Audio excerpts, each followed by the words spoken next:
ഏതെങ്കിലും നിലക്ക് സ്വർഗസ്ത്രീകളുമായി ജിന്നുകൾ ലൈംഗിക വീഴ്ചയിൽ ഏർപ്പെട്ടിട്ടില്ല. അതിൽ നിന്ന് വീഴ്ചയിൽ ഏർപ്പെടാനുണ്ട് എന്നല്ലേ സാധ്യത മനസ്സിലാകുന്നത്? ഏർപ്പെടൂല എന്നുള്ളതിന് മൗലവിമാർ തെളിവുണ്ടട്ടെ, പോസ്റ്ററുകാർ. അപ്പൊ ബാക്കി പറയാം. ഏർപ്പെടുന്നുള്ളതിന് സൂചന ഞാൻ ആവശ്യത്തിലേറെ തന്നു കഴിഞ്ഞു. ഇനി വേണമെങ്കിൽ ഇനിയും തരാം. പക്ഷേ ഇതില്ല എന്നുള്ളതിന് എന്തെങ്കിലും ഒന്ന് സ്വഹീഹ് ആയിരിക്കണം. ഏതെങ്കിലും മൗലവി സ്വന്തം ബുദ്ധിയിൽ നിന്ന് എഴുതി വെച്ചിട്ട് എനിക്കിങ്ങനെ തോന്നുന്നു എന്ന് എഴുതി അത് പ്രമാണമാവില്ല എന്നേ എനിക്ക് പറയാനുള്ളൂ. മറ്റൊരു പോസ്റ്ററും വലിയ ഉറക്കമുക്കിയ എഴുത്തും മാത്രമേ ഉള്ളൂ, അല്ലാതെ തെളിവില്ല.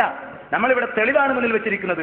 ഇതിന് വിരുദ്ധമായി ജിന്നുകൾ ശൈത്വാനിൽ നിന്ന് ശരണം തേടാത്ത ലൈംഗിക വീഴ്ചയിൽ പങ്കെടുക്കുകയില്ല എന്നുള്ളതിന് ബുഖാരിയിലും മുസ്ലിമിലും വന്ന ഹദീസിന് വിരുദ്ധമായി വചനമുണ്ടെങ്കിൽ കാണട്ടെ. ഇങ്ങോട്ടാണ് നമ്മുടെ ഹദീസ് ചോദിക്കുന്നത്, നമ്മൾ അങ്ങോട്ട് ചോദിച്ചിട്ട് കാര്യമില്ല. നമ്മുടെ ഹദീസിൽ നമ്മൾ തന്നിരിക്കുന്നു, ഖുർആനും സുന്നത്തും ബോധ്യപ്പെടുത്തിയിരിക്കുന്നു.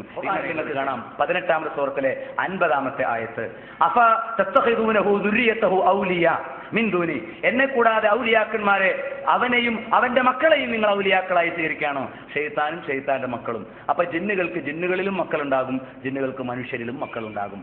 അപ്പൊ ഈ നടന്നു വരുന്ന മനുഷ്യനാരാ? ഈ ക്ലാസ് എടുക്കുന്ന മൗലവി ഏതാ? ചോദ്യമാണ്. ഇയാൾ ഏതെങ്കിലും ജിന്നിന്റെ മോനാണെങ്കിലോ അള്ളാഹു അല്ലാതെ നമ്മളെ കാത്തുരക്ഷിക്കുമാറാവട്ടെ. ഇയാൾ ഏതെങ്കിലും ജിന്നിന്റെ മോനാണെങ്കിലോ അള്ളാഹു അല്ലാതെ നമ്മളെ കാത്തുരക്ഷിക്കുമാറാവട്ടെ. ഇയാൾ ഏതെങ്കിലും ജിന്നിന്റെ മോനാണെങ്കിലോ അള്ളാഹു അല്ലാതെ നമ്മളെ കാത്തുരക്ഷിക്കുമാറാവട്ടെ.